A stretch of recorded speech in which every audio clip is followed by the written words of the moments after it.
Hey, what's up everybody? It's Tom here. In this video, I got the opportunity to interview one of my students. Her name is Jenny, and I've interviewed quite a lot of people before, but I would say this is one of the most inspirational stories personally for me, for a few reasons. Number one, Jenny actually attended one of my free trainings where she saw this opportunity to make money on Amazon, but she is very smart. She has 2 degrees, she's a nurse, and she said, you know what, I can figure this out by myself. And she went on and tried to do this Amazon FBA thing by herself. After 4 months, she's like, you know what, I should probably take a course. Number two is right before she launched her right before she was about to place her first order, COVID happened. And imagine if you're a nurse and you don't know what's gonna happen. You're watching all this news coming from Italy, Europe, China, hospitals getting filled up to the brim, and you're running out of face masks and PPE gears and stuff like that. So obviously there was a lot of uncertainty. But what's crazy is that even though as a nurse during COVID, she still placed her 30% deposit and ended up launching her first product, even though she had every single excuse in the books not to do so and just wait until COVID is over. But she said, no, I am gonna do this right now. And what is the result of that action? Well, she ended up launching a product that is currently doing about $15,000 per month in revenue. That's in US dollars. She's Canadian, so that's about $17,000 per month in revenue. And out of that $17,000, about 46% of that is her profit margin before PPC. So that is pretty incredible. And she has plans to build a multi-million dollars business from here. So if that's interesting to you at all, stay tuned for this interview because this is a really, really inspirational one. And if you are interested in learning Amazon FBA from yours truly, who's made close to $10 million in sales over the past few years, click on the very first link in the description, and I can't wait for you to enroll into the FBA Masterclass. Otherwise, sit down, grab a cup of coffee. This is a really, really good interview. Enjoy.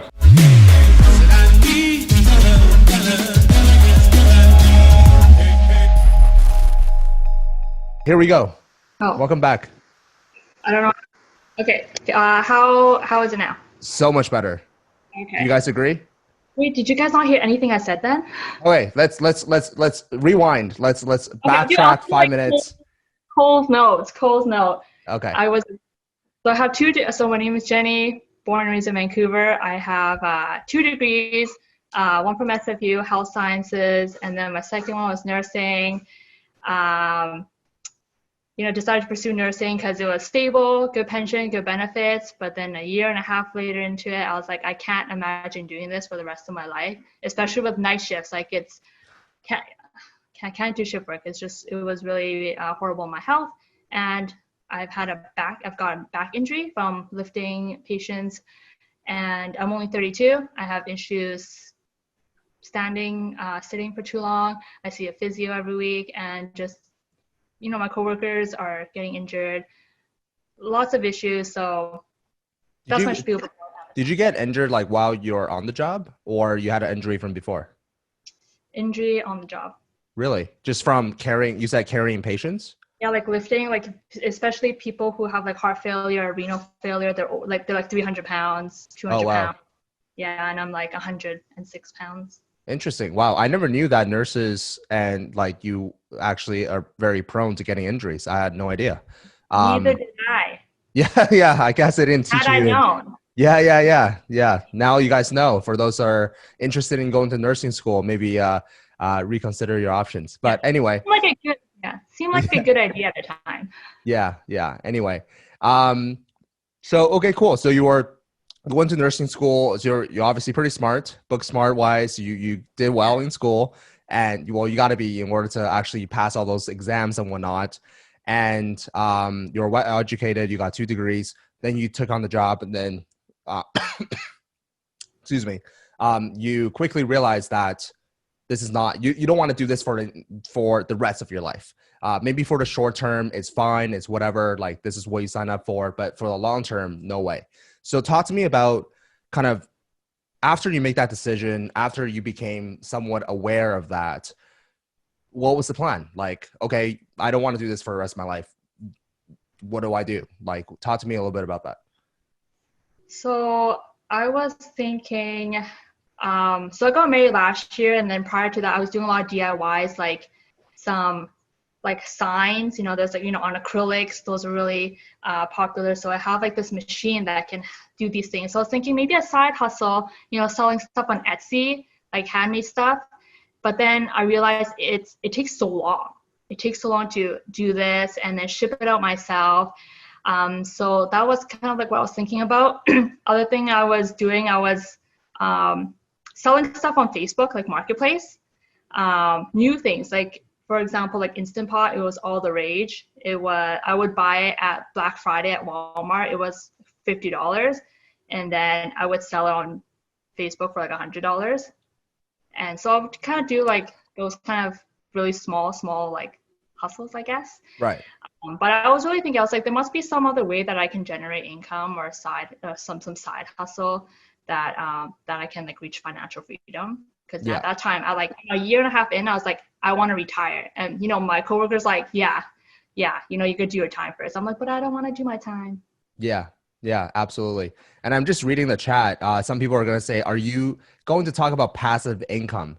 Guys, we're 5 minutes into the interview. Please sit back, relax, have a cup of tea, and just listen. Okay. You guys are going to learn stuff that you did not know before this interview. So I can guarantee you that we're going to dive into the stuff that you came for, but I just asked you guys for a little bit of patience. Not too much to ask for. Okay. So cool. That's a little bit about the background. That's awesome. So when did you come across Amazon FBA? How did Amazon FBA kind of come into the picture? I think I was scrolling through Instagram and I saw your ad. So I was thinking there must be a way because everything is made in China. Like, how do these people make money? It must be, just buying it at, like wholesale price and like selling it and jacking up the price kind of thing. So I came across your ad on Instagram. I was like, yes. And I didn't realize that you can just ship inventory to Amazon and have them fulfill it and customer service. Because when I was thinking back about doing Etsy, I didn't want to do all the shipping and all that, like it requires so much manpower. So when I saw your ad, I was like, that is the answer. I should do Amazon FBA. But I didn't jump on it right away. I think I saw your like last year, and I was thinking I could probably just do it myself. I'll just find some resources online, and there are a lot of vague resources online, very vague. And I ultimately, after some stalking, I like listened to your followed your Instagram, YouTube, and like your podcast. And I was like, it seems like a pretty good mentor. I think he really wants people to succeed. So I decided to, pay. Because I don't pay for anything. I always do everything myself. So when people are like, my husband's like, it's a scam. I'm like, no. I'm like, it's gonna work. How long did you research Amazon FBA before you try to do yourself before signing up for the course? 4 months. Yeah, 4 months. I think I listened to watched all your videos and your podcast. I was really trying to figure out who is this Tom Wang guy? Does he just want to reel you in and get your money? But it's not the case. I think you've been amazing and everything is just really recommend a course. Don't do yourself because so much information out there is outdated or just super vague. Everyone's selling a course. Yeah.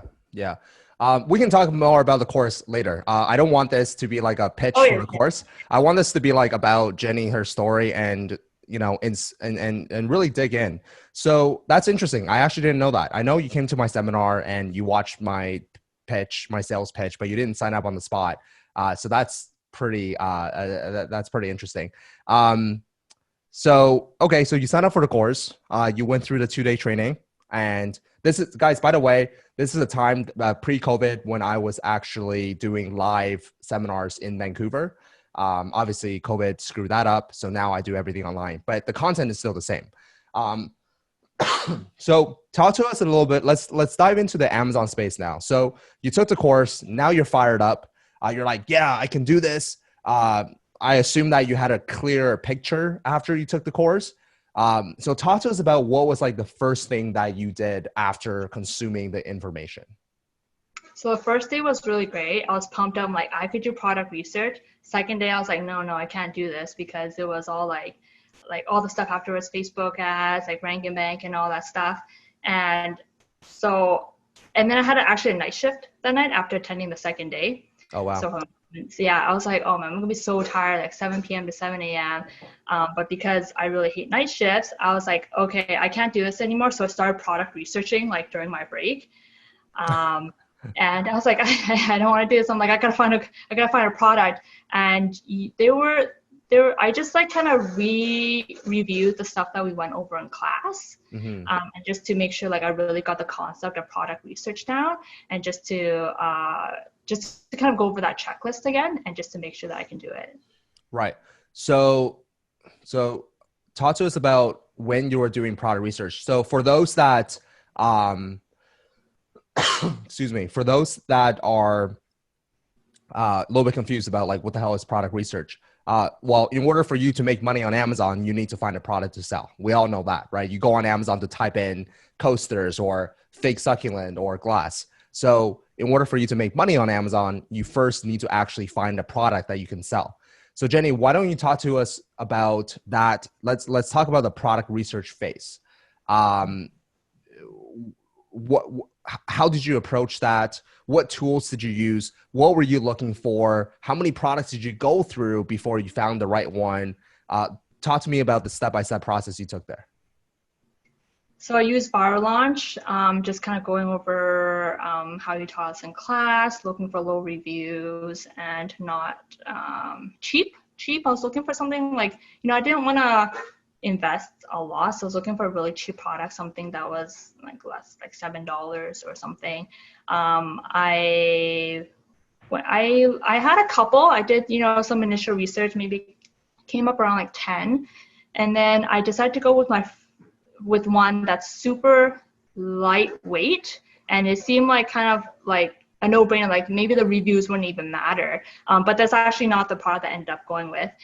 So the first product, I'll share what it is because I'm not doing it. I don't know if anyone's okay. Because I feel like, having like real example is really important. Yeah. There's pom-poms, like arts and craft pom-poms. Like they're Okay. like, I'm like, it was like $7. And when I saw, I'm like, okay, this is going to be good. It's lightweight, it's cheap, and it's probably really cheap to make. So I started sourcing on Alibaba. And it was really cheap. It was I was getting quotes like 30 cents, 40 cents, 50 cents for like a whole bag. And I'm like, okay, this is going to be great. And then I decided to negotiate, and I was like fabricating my prices kind of. Yeah. Because, no, I was like, maybe like, 10% down, and then, or 25%. And the suppliers were like completely outraged.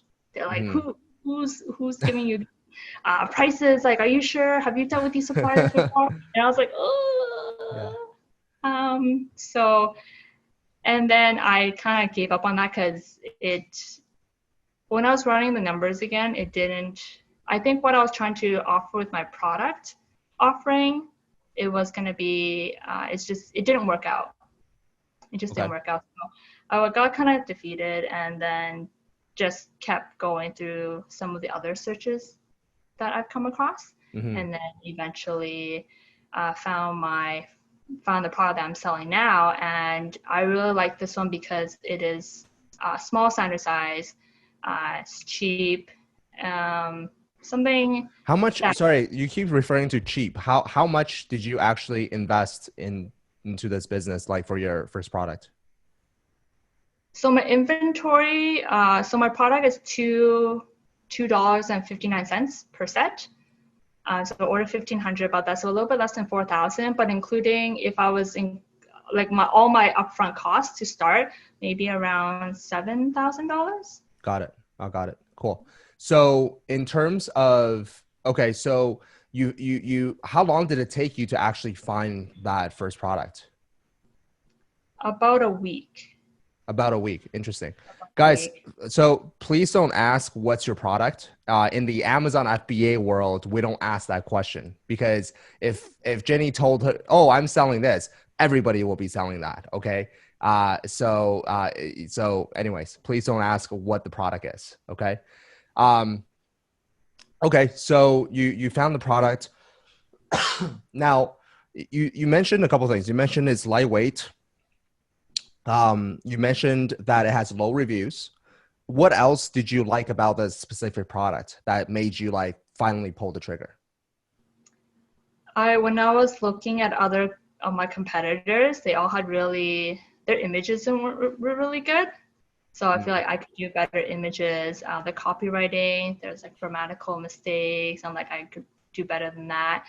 And just going through the validation checklist, it didn't fit all of them. I don't remember which ones it didn't, but I just remember you saying like nothing's going to be 100%, nothing's going to fit all of the commandments. So I decided like, it was good enough. What I was really going for is I didn't want to spend so much time on product research. I was really taking what you said, that people get so caught up and you can go down a rabbit hole, months and months of researching. And I just want to get it fast. Like, just want to go fast. And if I fail, then fail fast and then like do another product. Yeah, that's absolutely the right approach. In business, I've said this many, many times. In business, it's not about you doing everything to perfection. Guys, this is not like school, okay? This is not your college or university where you get graded. You get an A plus if you get 90% above. You get a B if you get this. In business, it is better, okay? Guys, listen to this very, very carefully. In business, it is better if you get 60%, but you're the fastest person to market, then if you want to try to get 100%, but you're 6 months, 1 year, 2 years down the road. Because in business, it's not about what they taught us in school. In business, it's about speed, okay? It's about execution, speed, and just getting it done, just doing it instead of, it's all about speed. It's all about execution. Whereas in school, they taught us about, oh, if you get an A, that means you're smart. So a lot of people carry that type of mindset into business where they say, oh, well, if I don't do this perfect, then I am not smart. Or if I don't do this perfect, I will fail. Or if I don't do this perfect, you associate that type of feeling to your self-worth almost, which is, and I don't blame people because this is how we're raised up. This is how we're taught in school. So don't get that mentality carried over in business. You just need to move fast and progression. Perfection is your number one enemy. So yeah, anyways, so let's talk a little bit about negotiation. So once you find the product, and actually one more point I want to make. You mentioned that it didn't fit all the criteria. So in the Amazon FBA course, in the FBA masterclass, I give my students a checklist, a 10 point checklist. So basically what that means is if I were to, let's say this fake succulent that I have, can we sell this on Amazon? Well, I'm going to give you a checklist where you can literally check off, like it checks this point, it checks this point, it checks this point, it doesn't check this point, it doesn't check this point. One of the biggest mistakes that I see people making is they try to go for a checklist that is 10 out of 10. It is very, very, very, very rare. Jenny, for your product that you're doing $14,000 per month US, which is, and I'm going to make this joke again, all my Canadian students heard me saying this joke 1,000 times, so it's not funny to them anymore. But 14,000 is like 50,000 Canadian, right? Ha ha ha. Anyways, but for your product, one product doing $14,000 in sales, how many of the checklists did you check off? It was at 5, 6, 7. Do you remember roughly out of 10? Like just roughly? I think it might have been maybe 7 or 8. 7 or 8. For sure, I think you separate between like primary and secondary. You said primary for sure has to fulfill like low reviews, pricing. I think it was the secondary that didn't fulfill all of them.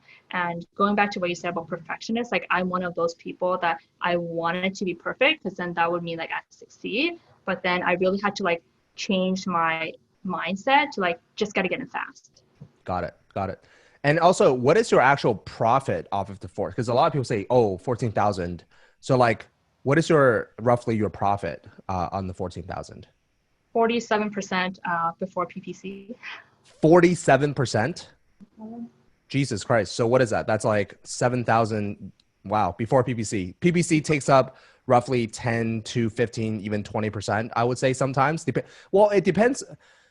PPC stands for pay per click. Okay. It's a way to do advertising on Amazon, but pay per click can be your worst enemy or your best friend. Because if you can really understand how to use PPC, every single dollar you invest, you get $2 back. Why wouldn't you invest more? Right? How many of you, if you know for a fact that if you can invest $1 and get back $3, how many of you are like, I don't know. Like I would be like, take all my money and I'll triple it. Right? So it depends. But okay, so let's talk a little bit about negotiation. You find the product. Now that you actually have to find a supplier, because you're not making this product at home. So how did you actually go about like finding a supplier? Talk to us about that typeface. Yeah, so I went on Alibaba, just there's a where you can find like suppliers, and then just gave them all the specifications that I needed, and sent it out to, actually, I think you recommended like 60 or 70. I sent it out to like 90. I was like, I'm just gonna increase my odds, sent it to like 90. And then got quotes back. It was very overwhelming. Like they come like flooding in, and I would be like so tired after my 12-hour shifts, but I'm like, I just gotta reply to these suppliers, because it was lots of messages that came back. So that's how I found suppliers through Alibaba. Got it. And how many suppliers did you actually message initially? Yeah, like 90. 90 suppliers. 90. 9? I just like go 90. 90. Oh, wow. And out of the 90 suppliers, like, did you see a big difference in terms of price ranges, or was it kind of all in like a cluster? They range from like $1 to $5. Got it. So that's a big range. Yeah. Okay. So a lot of people say, well, why 90? Why do I need to message so many suppliers? Because only about 20 replied me. So in terms of why you should, one of the biggest mistakes that I see beginners making, and this is gold for those people that haven't bought the course, and if you want to do this on your own, the biggest mistake that I see beginners making is not messaging enough suppliers. The reason why that is not is because, first of all, if you message 10 suppliers, half of them will get back to you. Okay. The other half are like, they forgot to answer the email or whatever. Now, the other half is going to reply to you. How do you know if you got a good deal if you didn't see the whole spectrum? How do you know if you got the cheapest pricing if you only message 5 suppliers out of the entire country of China? You don't know. So what you need to do is you need to message 90 suppliers so that maybe 40 to 50 of them will reply back to you, right? Half of that will reply back to you. From that half, there's for sure going to be a range, like Jenny said. Like it ranges from $1 to 50 to $5, right? And in terms of, a lot of people say, oh, how can I trust these suppliers in China? Put it this way. So I've been doing this business for 3 years, and I have tons of students, and I have so many people. I have never, ever heard of someone in my 3 years of doing this business where someone wired money to that supplier and that supplier just vanished. Okay, gone, poof. It just doesn't happen. I mean, okay, I lied. Maybe it will happen 1 out of whatever, but personally speaking, I've never heard that happening. And you use trustworthy websites like Alibaba, where Alibaba will actually verify the suppliers to make sure they're legitimate and so on and so forth. So anyways, so once you found the range, talk to us a little bit about what happened after. How did you negotiate? I know that you mentioned something about, altering the invoices. I didn't do that after. You didn't do that. How did you feel like, what are some lessons you learned through the negotiation? Talk to us a little bit about that. Yeah, I really struggled with negotiations actually. So what I did was I messaged everyone back.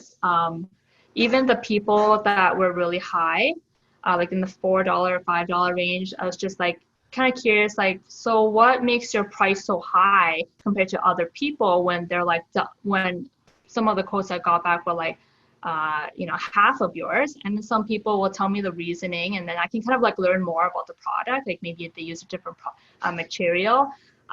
Or some people actually said, oh, is it too high?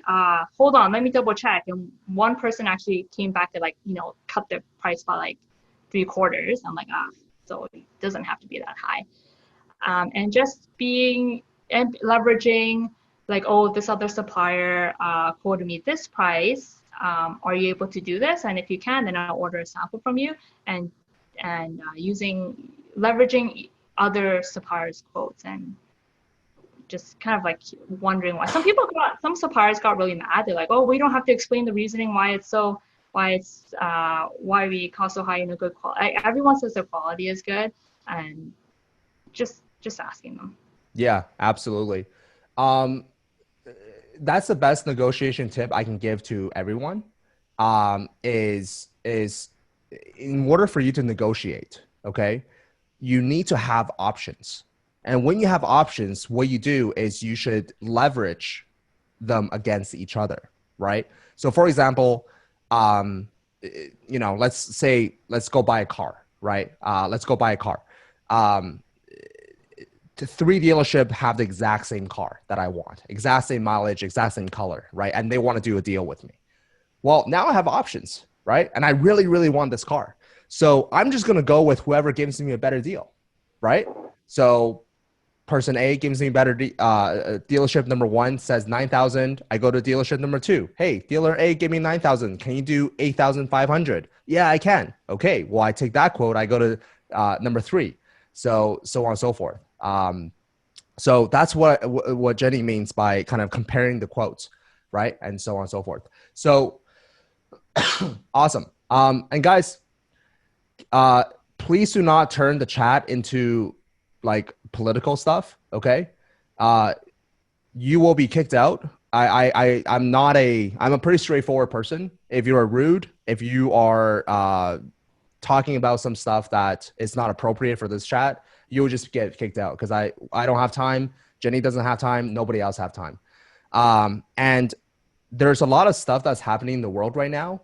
What I want to do tonight is for us to create a safe environment for everybody to learn and for everybody to learn a new skill that they can that they can acquire, where they can build their dream business that can fund their life, help them family, help this, help that. If you want negativity, there's a lot on the news. Just turn on your news and you can watch all that. Okay. So there's absolutely zero negativity in this chat, in this room.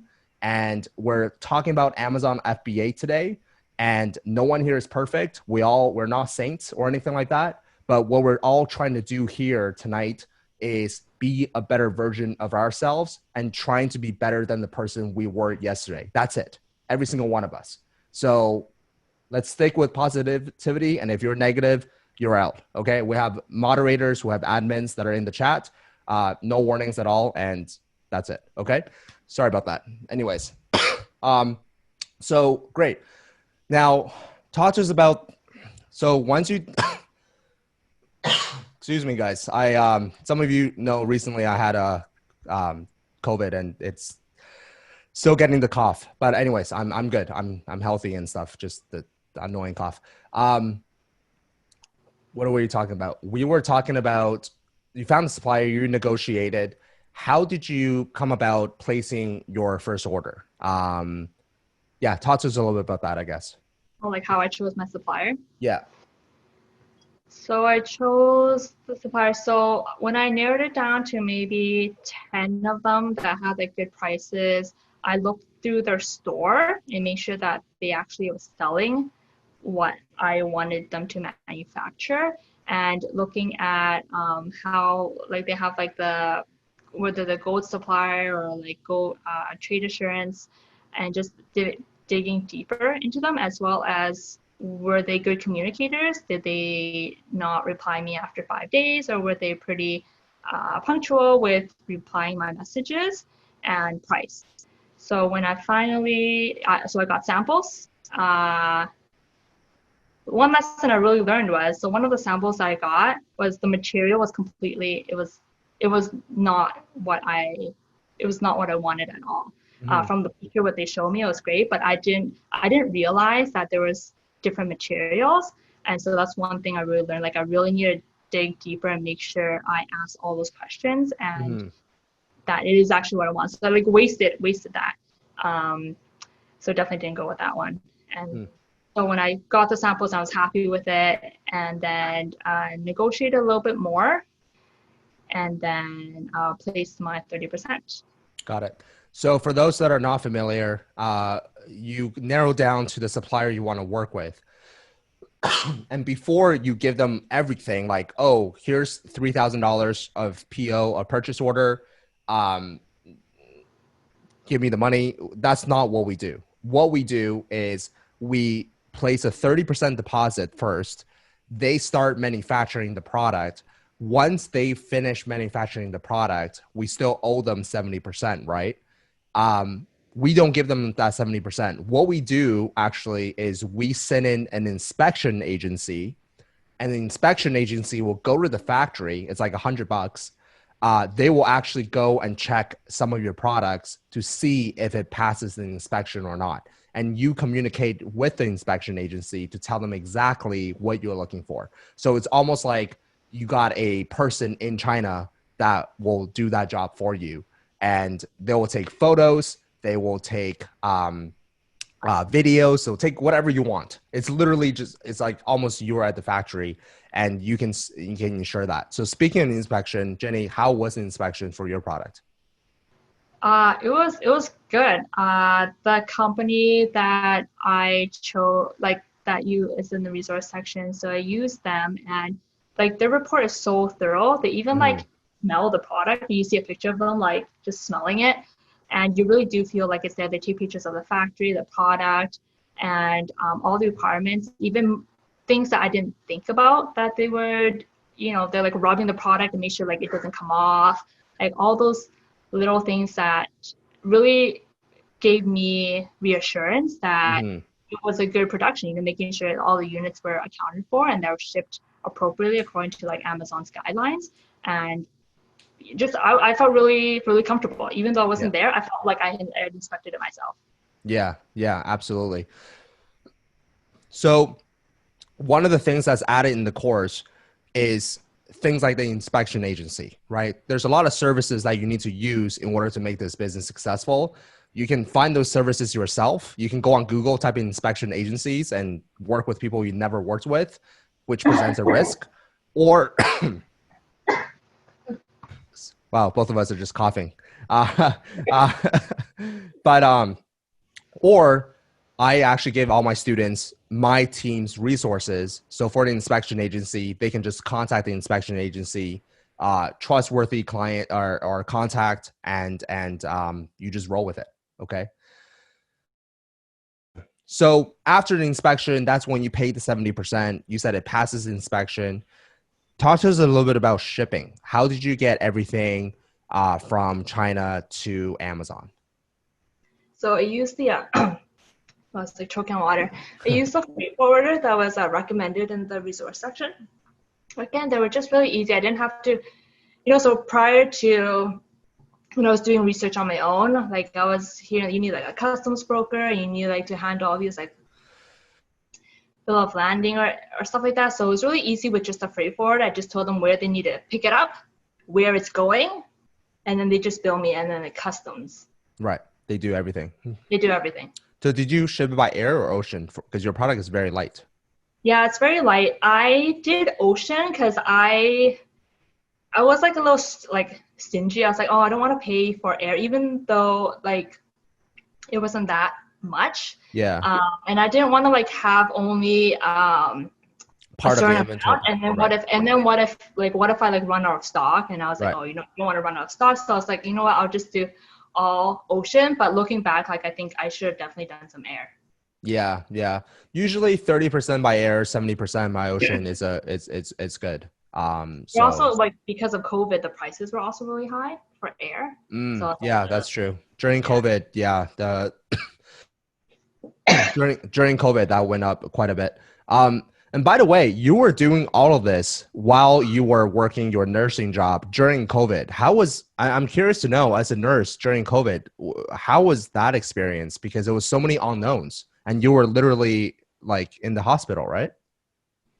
Yeah, so I had so much anxiety. Like I would, prior to it being a full-blown pandemic, I think a lot of people took light of the situation, like, oh, it's just another flu virus, which I felt the same until when I went into work. And, it was like mid-March where BC is like, we're shutting down the borders, where we're canceling all elective surgeries. So where I work, we do like some transplants, and that's considered elective surgery. So everything was shut down. And, hearing about Italy and how it was like a war there, they almost started having to choose like who was going to be on a ventilator or not. And it gave me so much anxiety because Yeah. I don't know, I would be at home watching the news and I'll be like shaking. Yeah. Like I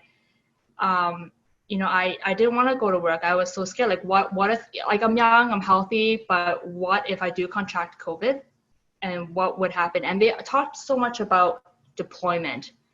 Like if it gets too overfull, like the Vancouver Convention Center was going to turn into a makeshift hospital. And then that we will be deployed to work in areas like maybe emerge and ICU where regularly you need additional training, because these are like high acuity, really critically ill patients. So all of us, I think everyone in the healthcare, and as a healthcare professional, was really, really worried, so much anxiety. And I was like, what if I die? I think that was a really real fear, as well as, we were also running out PPE, we were having to, for the first time, wear the same mask for like the whole 12 hours because there was a shortage of gowns, as well as not enough testing. Or if people were testing, it would come back, it would be negative, but then there was also a lot of false negatives for COVID. We were even though we're short of PPE, didn't know who would actually have COVID, and then bringing it home to family. So, but where were you on your Amazon FBA journey during this time?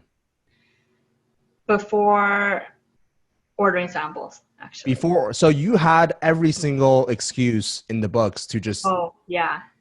So you didn't even order samples yet. So at that time, you probably invested my course and $200. Yeah, not a lot. So you had every single excuse for you to not pursue this business venture. What made you? I mean, why didn't you just wait until you were a little bit settled in, until we knew like what COVID was? Like, why didn't you just wait until a little bit later? I wanted to. I was thinking when COVID hit, I was like, I'm not doing Amazon. Like, what if I get it? What if I end up in the ICU? Like, I won't have enough cash flow. I'm going to be like on disability. Like, I need cash. People are like, the recession, like, cash is king, cash is king. And I was like, I need cash. And then I was telling, I was like asking everybody, like, oh, I don't know. And they're like, yeah, don't do Amazon. Like, it's, save your money. So, and then I really struggled with it. I really, I was looking for some people say, yes, keep doing it. But at the same time, I was really hoping that people would just say no. So I'm like, okay, maybe I don't have to do it. I was looking for that a way out. Yeah. Sign. Yeah, like a way out. I was like, maybe COVID's a sign, like that I shouldn't be doing it. And they're like, the China factories were shutting down. But then I think it was the coaching calls. I think a lot of people had asked you the same question, like, is this a good time? And you're like, it's always, the best time was last year. The second best time is now. And you had quoted Warren Buffett. He was saying, when others are fearful, you should be greedy. And then I started thinking, well, if everyone doesn't want to do Amazon, but you keep hearing how competitive or Amazon can be, or that it's getting, it's not as easy as it used to be. I'm like, maybe this is the time then. Mm-hmm. I really did. So I stopped whatever I was doing. I was like, I started binge watching Netflix, like watching Tiger King, and just I'm like, I'm just not gonna do anything. But then I was still going to the work, right? Still going to work, and I was still having so much anxiety, and I was doing night shifts. I'm like, I don't want to do it anymore. I really don't. So I decided, whatever. I'm just gonna take that leap of faith Mm-hmm. and trust that's gonna work, and trust that you say that you think it's still a good time because everyone else was saying it's not.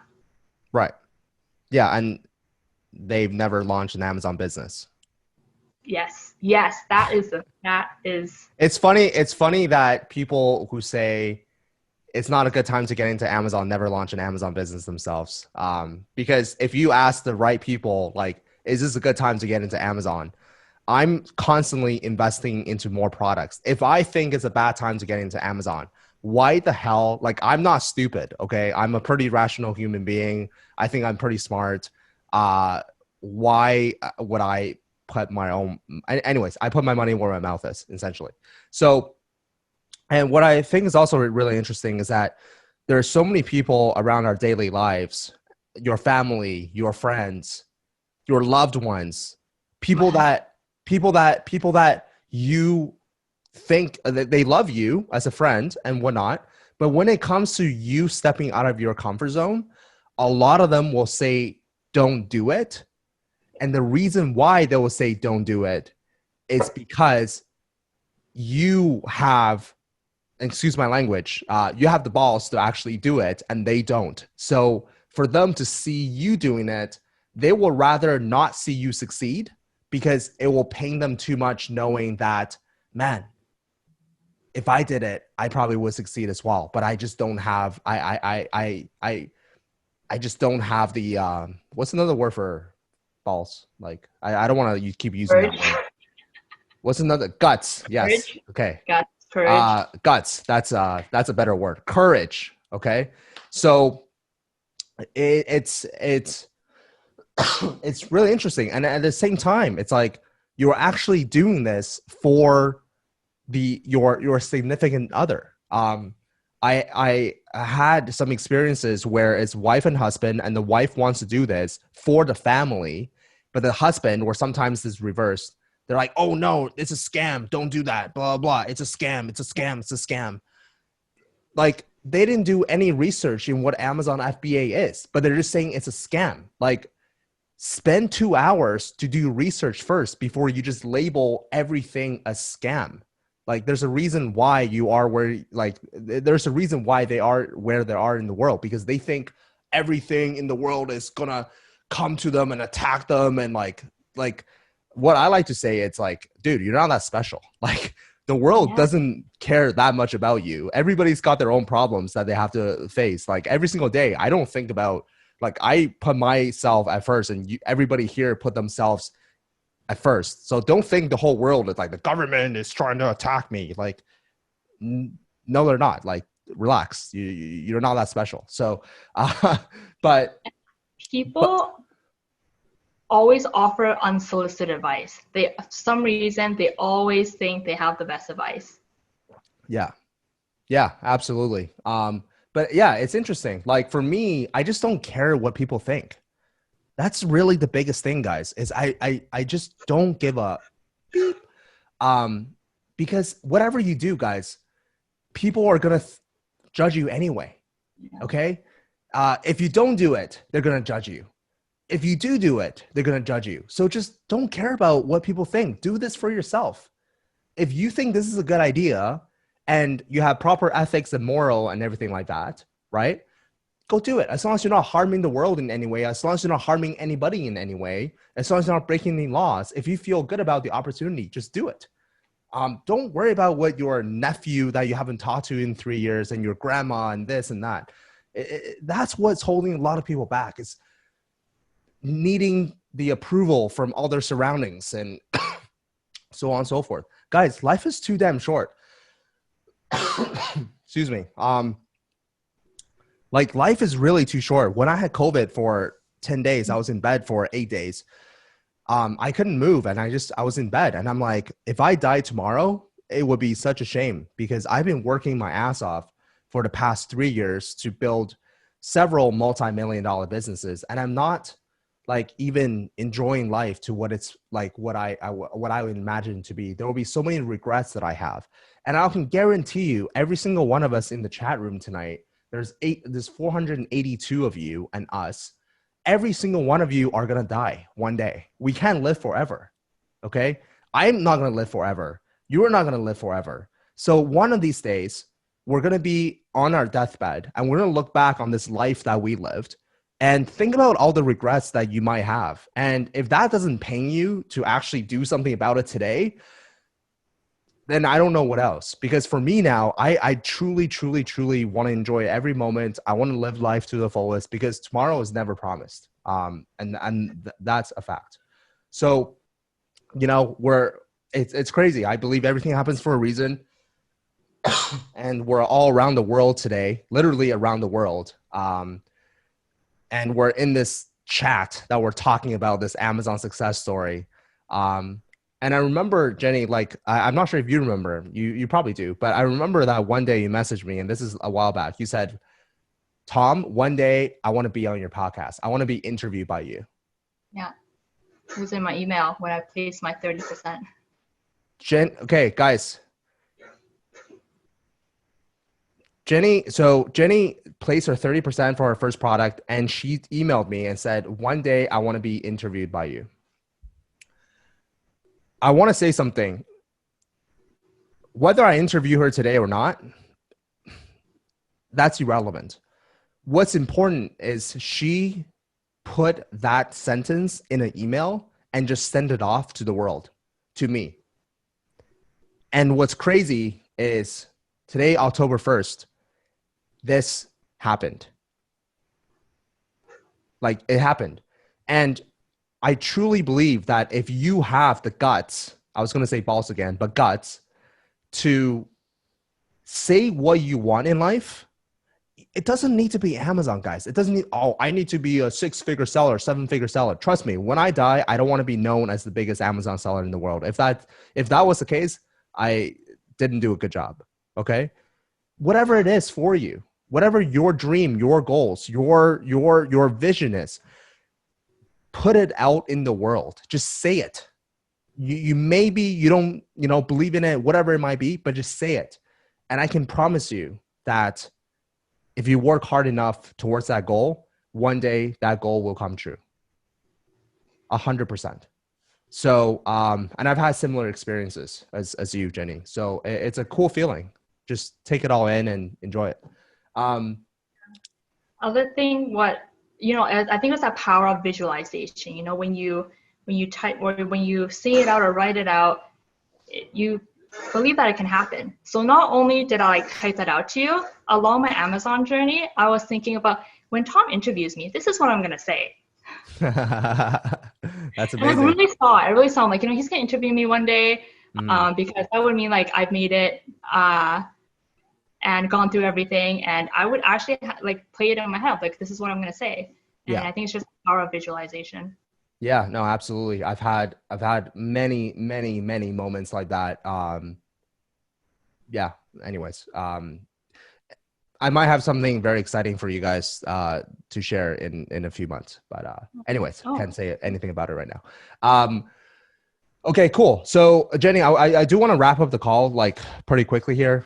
Maybe we got a little bit off topic, but I think these are things that are very important as well. And so you had the chance to quit pre-COVID, and that to me is like, I've had many success stories and whatnot, but yours really stand out because as a nurse during COVID and you watching Italy, like I can put myself in that shoe. I'm like, it's the unknown because you don't know if BC is going to be like Italy. And that's the part that's giving you anxiety, right? Yeah. But you did this anyway. So whatever your excuse is, I'm sure it is not as bad as Jenny's. So talk to us about once your product arrived in Amazon, what happened? I was like, whoa. So actually, go backtrack. So when I put my 30% down, I thought I would feel like so happy. The birds are chirping. Like all that stuff, but I didn't have any of that feeling. What I felt was relief because I made a decision. You know, I didn't have to have that mental war in my head of whether I should do it or whether I shouldn't do it. And that to me was such a relief doing that. And then so when, you know, during production, you know, I got my photos done, my copywriting, and then when product arrived in Amazon, I was like, it's happening. Like I'm a businesswoman, and started doing Facebook ads and Rank and Bank. Got it. Your photos are really nice.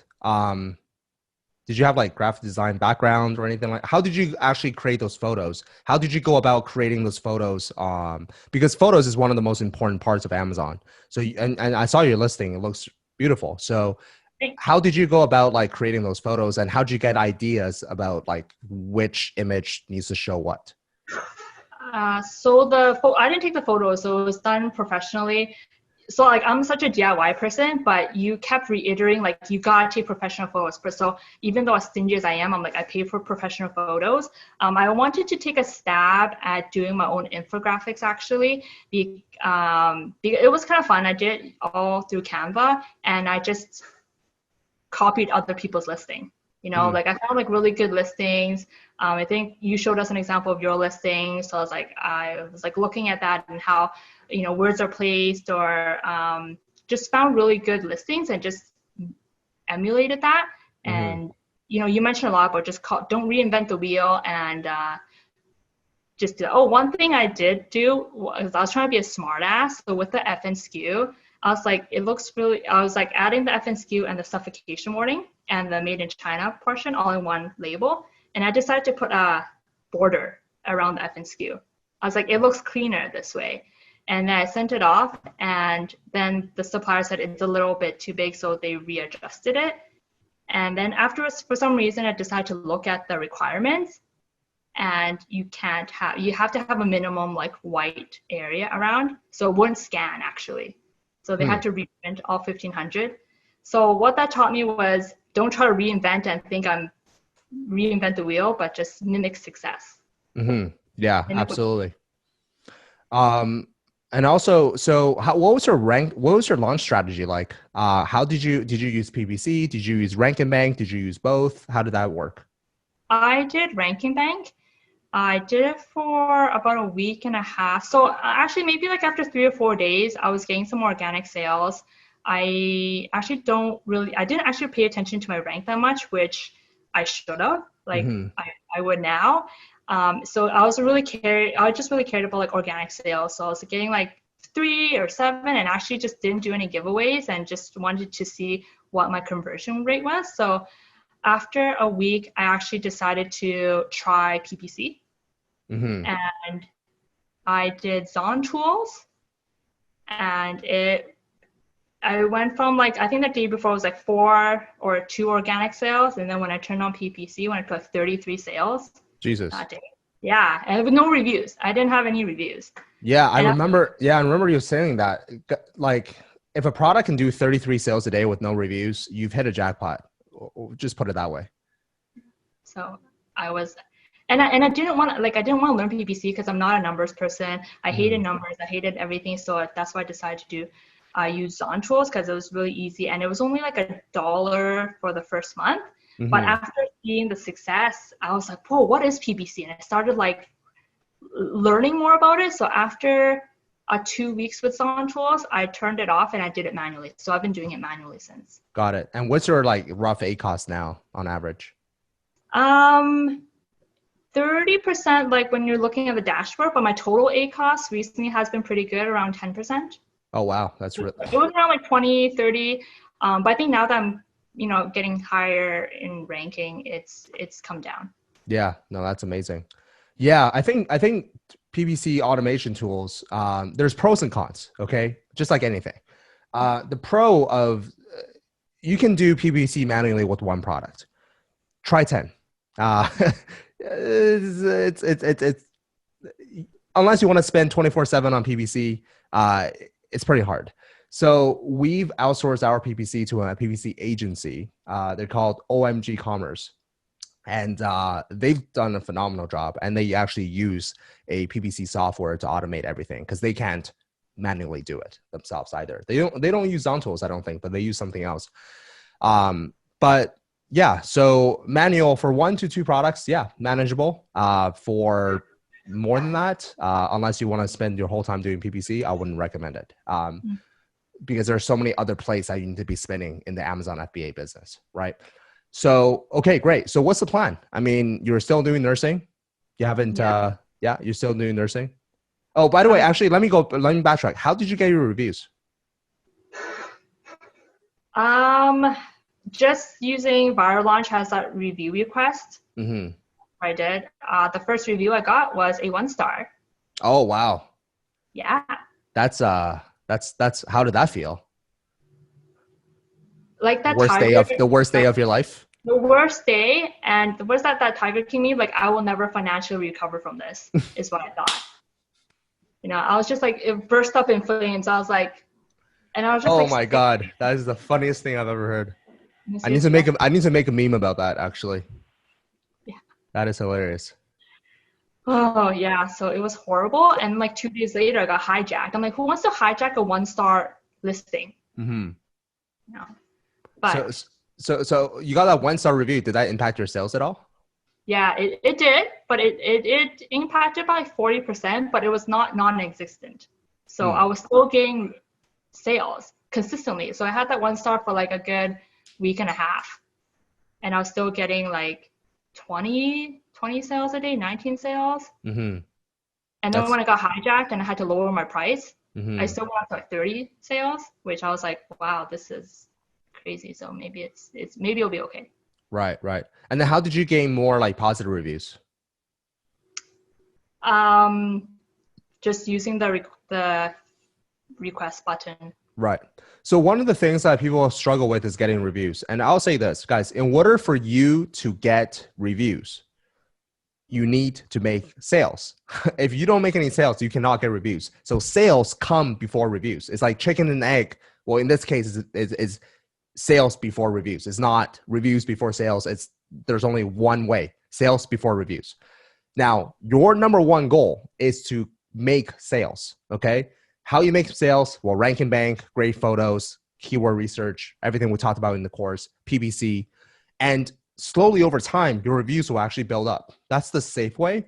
The more aggressive way is the insert card method that we had talked about. Oh, yeah. But I mean, some people are comfortable, some people are not, yeah.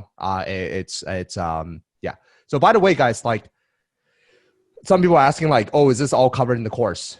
Yeah, this is all covered in the course. So now you guys know without a course, there's a lot of directions you can go. There is a lot of information you can look up, but the course that I've created with my team is step by step. So it's like first do this, then do this, then do this, then do this. You just follow a system. Okay. So that's the benefit, right? So the other question I want to ask you is, what is the plan? Now that you are making good money on Amazon, 47% profit margin is absolutely insanity. Should be a crime or something. But what is the plan to take your business? First of all, where do you want this business to be?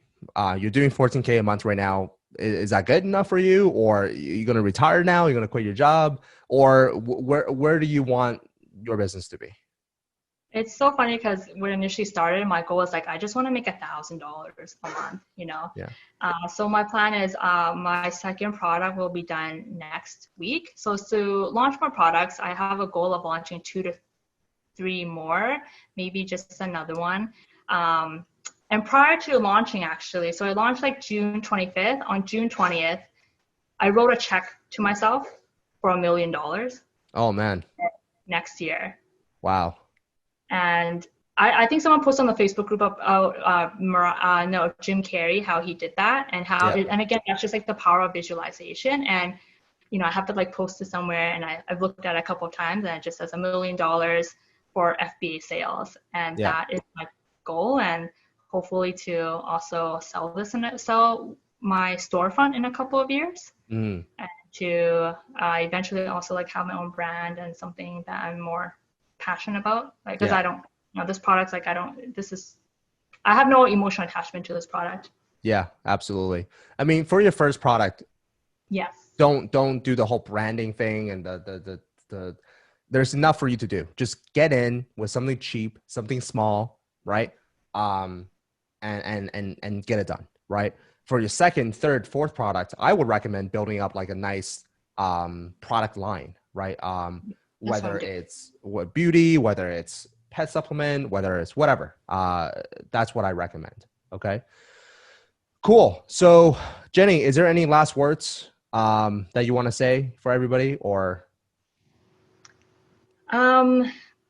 I think if people are on the fence about, or just not just Amazon, but like anything in life, like what excuses are you giving yourself? Going back to what you said about life is short. So after I became a nurse and being in the hospital, I really realized that life can be really short. We often think that we have not 80 years, that we're going to live to 80 or 90. But that's not the case. I've seen so many people who maybe even the 20, 30, they end up with sudden disease and they could just pass away. We don't have that luxury. Not everyone has that luxury of aging or that luxury of, maybe getting diagnosed with disease and knowing that you have some time left. I think you really just gotta realize life is short, and why not go after what you want? Why not go for it? Why are you holding back? Yeah, absolutely. Cool. Well, Jenny, there's no doubt in my mind that you are going to achieve your goal, and I can't wait to be a part of that journey. Well, I am already part of that journey. So it's what really drives me and motivates me is these success stories of my fellow students. Last week we had David. This week we have Jenny. Unfortunately, I have a lot of students right now, and I can't keep track of everybody's scorecard. So if you're doing more than $10,000 a month, $20,000 a month, whatever it might be, feel free to email me. I'd love to interview you, to get you to share your story, give back to the world, motivate others. Because a lot of times I can be like, oh, Amazon's so easy. Amazon's this, Amazon's that. Like, oh, Tom is just, whatever. But once you hear from everyday people that are in the same shoe as you, it becomes a lot more relatable, right? So guys, can we all give a big thanks to Jenny for two things? Number one, for being a healthcare worker during COVID. And number two, for spending tonight and dedicating her time to actually share her story with us. So look at all the thank yous. People are loving you, Jenny. Thanks, guys. It's honored. Yeah, absolutely. We'll interview you again when you get that $1 million exit. Yeah. How's that? Awesome. So guys, now I know that there are people here that are not part of FBA Masterclass, and you're obviously here and you're interested. Okay. If you're not interested, you wouldn't be here. Right. So now there's really two ways for you to go about doing this. Way number one is you do it yourself, right? You don't invest into the course. You're like, I can figure this out. Just like Jenny did that route. She's like, I'm not going to invest in this. I'm just going to try to figure it out herself. After 4 months of watching YouTube videos and podcasts and so on and so forth, she's like, no, I just need to pay for a course. It's a waste of time figuring it out yourself. Yeah. You're going to make more mistakes. Okay. Like imagine trying to figure out rank and bank yourself. Good luck. Good luck. That took me a few years to figure out. So you can do this yourself, or you can go through a step-by-step proven system that can guide you and give you the action steps, give you the resources, give you everything you need to succeed in this business. But you also need to meet that thing halfway. So more than the course itself, what I think is the most valuable, what I think is the most valuable thing is the community, is what we have here. Every single Thursday night, we hop on a call, live call, and we discuss everything about Amazon FBA. We discuss mindset. So if you like this type of stuff, you get to see more of it every single Thursday. And more importantly, you also get a Facebook community where people ask questions. There are so many helpful people that help other people as well. And the saying that I like is transformation doesn't happen in isolation. If you want to change your life, it's very, very difficult for you to do it in a dark room by yourself without any help. But how much easier or how much better, how much more enjoyable is it for you to be surrounded by other people who are actually on the same mission as you, who are trying to reach the same destination as you? So if you guys have any questions, if you guys have any concerns, if you guys want to proceed to enroll into the FBA Masterclass community, call back your coach, the one that you spoke to on the phone. Call back your coach now, and they're able to help you to get enrolled. If you don't have a coach, what you can do is you can email us. Our email address is support@fbamasterclass.ca. Okay, it's not .com, .ca. Again, that's support@fbamasterclass.ca. We'll get you set up. You can start Amazon FBA Journey literally tomorrow. Okay, literally tomorrow. You can start learning tonight. You can literally do it tonight. And more importantly, once you're part of the course, you get to talk to people like Jennie. You get to surround yourself with people like myself, with people like Dan, people like Jennie, people like David, people like all these people that are on the same mission. Okay? That are on the same mission. So again, I'm not here to hard sell you into taking this leap of faith or anything like that. That's completely up to you. It's your life, and you need to make that decision yourself. Whether you decide to join the course or not, Jennie's life is not going to change. My life is not going to change. I don't think a lot of people's lives going to change, but your life might. So if you put in the work, if you dream big, and if you take action, it's an investment, exactly like Diana said. It's an investment for your journey. It's an investment for your future. So if you have any questions about the course, please email us at support@fbamasterclass.ca. If you have a coach, please call back your coach and they can get you set up. But one thing I will say is stop waiting. Just stop waiting. You can always talk yourself out of it by giving yourself logical things like, oh, blah, blah, blah. But try to listen to, I guess, what your, as cheesy as this sounds, listen to what your heart says. Okay. Listen to your what your heart says, because I can guarantee you that a lot of situations, your gut and your heart is the right voice to listen to. And sometimes your mind, your logic is not. So anyways, if you guys have any questions, let us know. If not, call back your coach, and happy to join you guys. Happy for you guys to join the community and whatnot. So that's it. So guys, I want to thank everybody's time for attending the call. I hope this is very inspiring for you.